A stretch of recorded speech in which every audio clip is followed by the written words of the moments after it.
Welcome to மனோவின் healthy சமையல். இன்னைக்கு morning breakfast பாத்தீங்கன்னா நம்ம ராகி சேமியா தான் பண்ண போறோம். நான் கொஞ்சம் வார்ம் வாட்டர் எடுத்து வச்சிருக்கேன். அதுல பாத்தீங்கன்னா கொஞ்சம் உப்பு சேர்த்துடலாம். இதை நல்லா மிக்ஸ் பண்ணிட்டு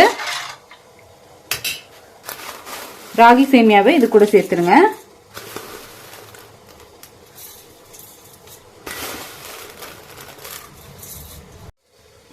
ராகி சேமியா சேர்த்துட்டு ஒரு 10 நிமிஷம் இதுல விட்டுருங்க, கொஞ்சம் ஊறட்டும். இப்போ பார்த்தீங்கன்னா ராகி சேமியா நல்லா ஊறிடுச்சு. ஒரு இட்லி பாத்திரம் வச்சு கொஞ்சம் தண்ணி வச்சு நான் சூடு பண்ணியிருக்கேன். கொஞ்சமாக தேங்காய் திருகி வச்சுக்கலாம். ஃபர்ஸ்ட் கொஞ்சம் தேங்காய் இதில் சேர்த்துருங்க. ராகி சேமியாவை நல்லா பிழிஞ்சிட்டு இட்லி பாத்திரத்தில் சேர்த்துடலாம்.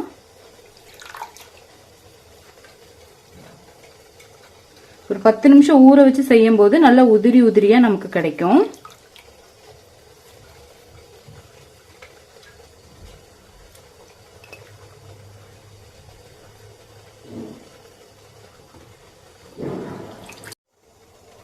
ராகி சேமியா வந்து நம்ம இட்லி பாத்திரத்தில் சேர்த்தாச்சு.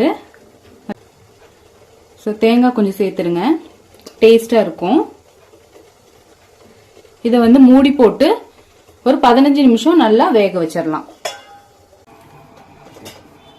நம்மளோட ராகி சேமியா நல்லா வெந்துருச்சு. இதை ஒரு பாத்திரத்துல மாத்திரலாம்.